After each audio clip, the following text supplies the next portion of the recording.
Jagbani Punjab Kesari TV ਮੈਂ ਹਰਜਿੰਦਰ ਸਿੰਘ ਰਾਇਆ ਜਿੱਥੇ ਪੰਜਾਬ ਅੰਦਰ ਪਿਛਲੇ ਕੁਝ ਦਿਨਾਂ ਤੋਂ ਹੜ੍ਹ ਦੀ ਮਾਰ ਹੇਠਾਂ ਲੋਕ ਜਿਹੜੇ ਕਾਫੀ ਘਰੋਂ ਬੇਕਾਰ ਹੋ ਗਏ ਸੀ ਅਤੇ ਸੈਂਟਰ ਸਰਕਾਰ ਵੱਲੋਂ ਵੀ ਜਿਹੜਾ ਲਗਾਤਾਰ ਆਪਣੀਆਂ ਟੀਮਾਂ ਘੱਲੀ ਜਾ ਰਹੀਆਂ ਨੇ। ਖੁਦ ਵੀ ਦੇਸ਼ ਦੇ ਪ੍ਰਧਾਨ ਮੰਤਰੀ ਨਰਿੰਦਰ ਮੋਦੀ ਨੇ ਵੀ ਹੜ੍ਹ ਪ੍ਰਭਾਵਿਤ ਇਲਾਕੇ ਦਾ ਦੌਰਾ ਕਰਕੇ ਲੋਕਾਂ ਦਾ ਜਿਹੜਾ ਹਾਲਾਤ ਜਾਣੇ ਸੀ ਅਤੇ ਲੋਕਾਂ ਨੂੰ ਜਿਹੜਾ 1600 ਕਰੋੜ ਰੁਪਏ ਦਾ ਪੈਕੇਜ ਦਿੱਤਾ। ਉਸ ਤੋਂ ਬਾਅਦ ਜਿਹੜੇ ਆ ਮੰਤਰੀ ਪਹੁੰਚ ਰਹੇ ਨੇ। ਅੱਜ ਵੀ ਕੇਂਦਰੀ ਮੰਤਰੀ BL ਵਰਮਾ ਜੀ ਜਿਹੜੇ ਸਰਹੱਦੀ ਖੇਤਰ ਗੁਰਦਾਸਪੁਰ ਦੇ ਪਿੰਡ ਸੰਦਲਪੁਰ ਵਿਖੇ ਪਹੁੰਚੇ ਨੇ, ਜਿਨ੍ਹਾਂ ਵੱਲੋਂ ਲਗਾਤਾਰ 2 ਦਿਨ ਅਲੱਗ-ਅਲੱਗ ਪਿੰਡਾਂ ਦਾ ਦੌਰਾ ਕੀਤਾ ਜਾਏਗਾ ਔਰ ਪਿੰਡਾਂ ਦੇ ਜੋ ਹਾਲਾਤ ਨੇ ਉਹਨਾਂ ਦੀ ਸਾਰੀ ਜਿਹੜੀ ਆ ਜਾਂਚ ਕਰਕੇ ਇੱਕ ਸਰਵਾ ਕਰਕੇ ਜਿਹੜਾ ਕੇਂਦਰ ਸਰਕਾਰ ਤੱਕ ਜਿਹੜਾ ਮੁਹੱਈਆ ਕਰਾਇਆ ਜਾਏਗਾ। ਇਸ ਮੌਕੇ ਸਾਡੇ ਨਾਲ ਕੇਂਦਰੀ ਮੰਤਰੀ BL ਵਰਮਾ ਜੀ ਨੇ, ਉਹਨਾਂ ਨਾਲ ਗੱਲ ਕਰਨ ਦੀ ਕੋਸ਼ਿਸ਼ ਕਰਨੀ ਹੈ। ਇਸ ਮੌਕੇ ਹਾਂਜੀ ਸਰ, ਅੱਜ ਗੁਰਦਾਸਪੁਰ ਤੁਸੀਂ ਪਹੁੰਚੇ ਹੋ, ਪੰਜਾਬ ਵਿੱਚ ਜਿਹੜਾ ਕਾफी ज़्यादा लोगों को हड़੍ਹ मारी वो तो बाद पंजाब में बाढ़ से बहुत बड़ा नुकसान हुआ है। यहाँ के किसान जिस तरह से उनके चेहरे दिखाई पड़ते हैं, अरे खुशहाल नहीं है, शिकन है चेहरों पर। उसके पीछे है उनकी धान की फसल हो, उनका गन्ना हो, उनका पॉपुलर हो, सभी फसलों का बुरी तरह से नुकसान हुआ है। और मैं कह सकता हूँ कि नुकसान ही नहीं हुआ। पंजाब में बहुत बड़ी संख्या में भूमि कटी हुई, तो जो फसल बर्बाद होती है उसका तो झेलना ही पड़ता है। जो भूमि कट जाती है उसे कई सालों तक झेलना पड़ता है।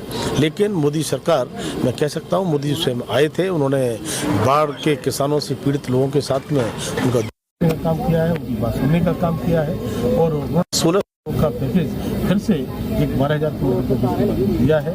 और मोदी ने ये विश्वास दिलाया है कि आप यहाँ पर मूल्यांकन करिए, मूल्यांकन के बाद में जो भी नुकसान की स्थिति आती है उसको भी मोदी सरकार पूरा करने का काम करेगी। लेकिन पंजाब के किसानों का पंजाब सरकार से, राज्य की सरकार से विश्वास उठ चुका है।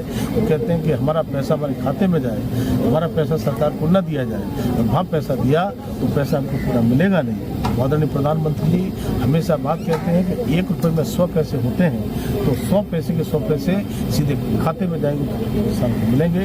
मैंने भी अपनी रिपोर्ट में कहा है, मैं अपनी पुनः रिपोर्ट पर कहूँगा कि जो भी मोदी सरकार से पैसा आवे सीधा मूल्यांकन के बाद किसान को करें। पंजाब सरकार कह रही है कम पैसा दिया मोदी सरकार। पंजाब सरकार को चिंता नहीं करना चाहिए, उनको पैसा नहीं मिलेगा। पैसा देंगे किसानों को, देंगे किसानों खातों में देंगे, उन्हें मालूम है पैसा हमें मिले, हम बंदर बांट कर लेंगे। पहले भी मोदी सरकार लगातार 5 किलो फ्री राशन की जब स्कीम चला रही थी तब ये 2 रुपये में देने का काम करते थे, तो इसलिए ये तो अपना बंटवारा। लेकिन मोदी सरकार किसी तरह से पैसे में बंटवारा नहीं होने देगी। किसानों का पैसा किसानों के खाते, ये मोदी सरकार जो मोदी सरकार ने 2000 किसानों के खाते में डाल दिया, उसे कैसे देखते हैं? ये 2000 किसानों के खाते में जाता है, वो बहुत बड़ी योजना है। माने एक बटन दबाते हैं और पूरे 10 करोड़ किसानों के खाते में लोगों सीधा पैसा जाता है। मुझे लगता है ये राज्य की सरकार होती तो शायद पैसा आता कहाँ चला जाता। इसलिए 2000 का मतलब पूरा 2000 जाता है। इसी तरह किसान मोदी जी से ये अपील करते हैं, जैसे किसान सम्मान निधि का पैसा आता है उसी प्रकार से किसानों के खाते में इस मुआवजे का। सर विजिट कितने दिन का देगा आपको? ये मैं कल तक हूँ, 2 दिन का पहले हुआ था, 2 दिन का भी है। जैसे जैसे आदेश मिलता है वैसे वैसे हमारे मंत्री सब आते हैं। लेकिन जब तक किसानों को पैसा ये मिल नहीं जाता है तब तक भारतीय जनता पार्टी का बूथ स्तर से लेकर के हमारे सीनियर कार्यकर्ता लीडर तक और मोदी सरकार पूरी तरह से अलर्ट मोड पर किसानों के साथ खड़ी रही। Thank you.